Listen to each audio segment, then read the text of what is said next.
We've got the release of Godzilla vs. Kong coming very soon, so I decided to take a dive through the Monsterverse that got us up to this point. Next up, we got a review of Kong Skull Island.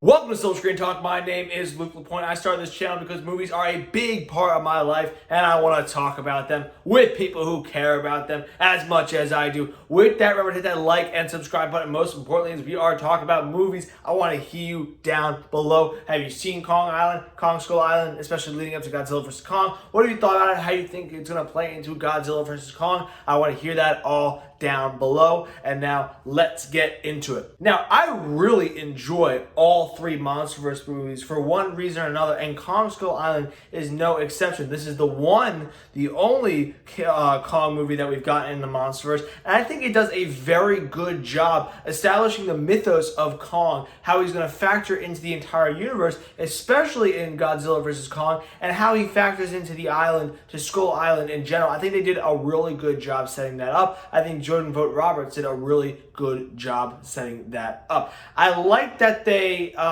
didn't do the typical King Kong movie where, you know, you have people going to the island, you bring them back to New York, all that stuff, you have them climb up the Empire State Building. No, you keep it contained to Skull Island. You give us a new story where we can really focus on Kong, because part of the Peter Jackson movies, the Peter Jackson King Kong movie, and the movies that have been throughout the decades, King Kong movies, especially like the one from the 30s, it focuses a lot on the human aspect of that, and really bringing Kong back to the normal world, where it's really about putting these humans in Kong's world. And I really appreciate that. It's a totally different approach, something we haven't seen before with other King Kong movies, or with other Kong movies, because he's not king yet. Will be soon, though.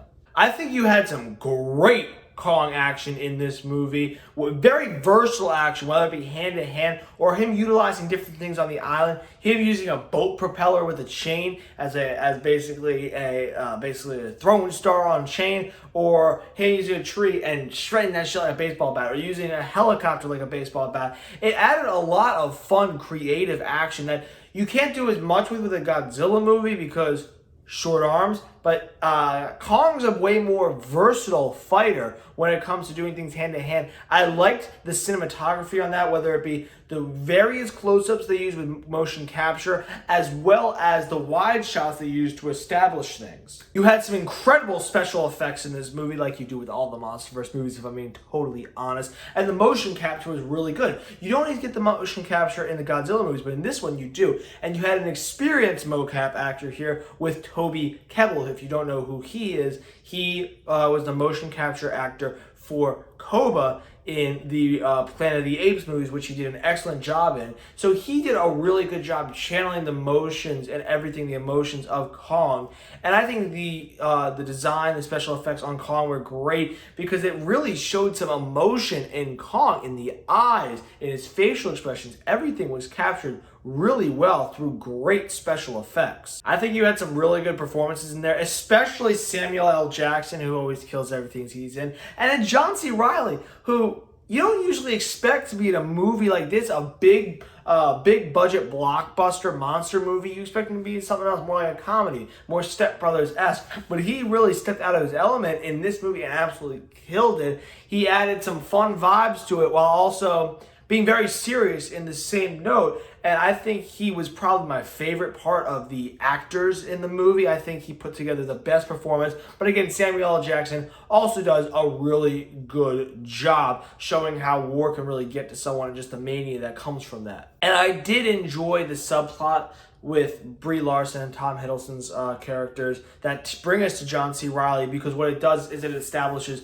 more of a mythos. Like I said, with Kong, we're able to learn more about Kong and how he's going to factor into future movies. However, there are downsides to this movie. Just like every other Monsterverse movie, the performances, some of them are just meh, and some of the characters you just don't care about. They're thinly written, they're not supposed to be the focus of the movie, but sometimes there's too much screen time dedicated to them, devoted to them, so you almost have to focus on them. And some of the performances, they're not bad, they're just you don't care about them. They're not very emotionally driven like, say, a Bryan Cranston in Godzilla is.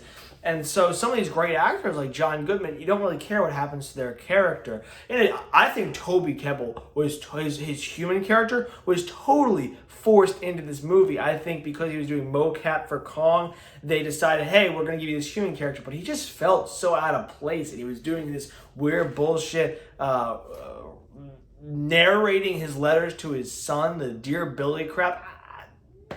I didn't need that in a Kong movie. I really don't. As much as I love Toby Kebbell, especially as a mocap actor, it's just unneeded. The story jumps around a lot. I mean, like I said, I like the Tom Hiddleston, Brie Larson group, but then it jumps over to this group with Samuel L. Jackson just devoted to finding Toby Kebbell's character and then to killing Kong.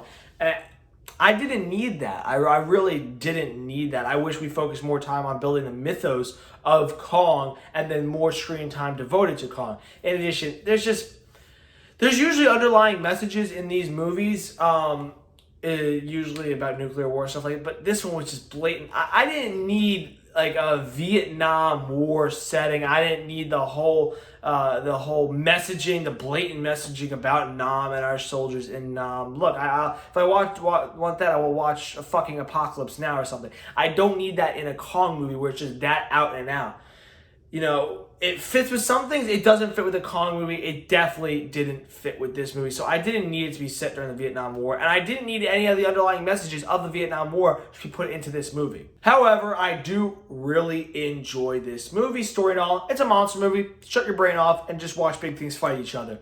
Before I get into this, if you like my movie reviews and want to see more of them, make sure to click up above to be taken to that playlist. And now, back with the score. So, thinking as a critic, using my brain score, as we all know, you know, it's around the same as Godzilla. There's some good story elements, there's some good performances, there's some great action, great special effects.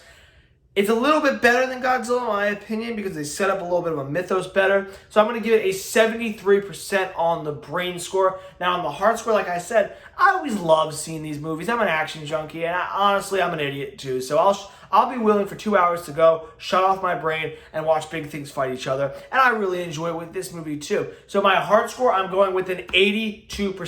73% on the heart score, 73% on the brain score, 82% on the heart score, and that's a review. Thank you so much for tuning in. Make sure to click that like and subscribe button, and make sure you leave a comment down below. I know how you know how to leave a comment, and I want to see more comments down below because my comment sections have been a little bit bare of late. Thank you so much, and keep on loving movies as much as I do.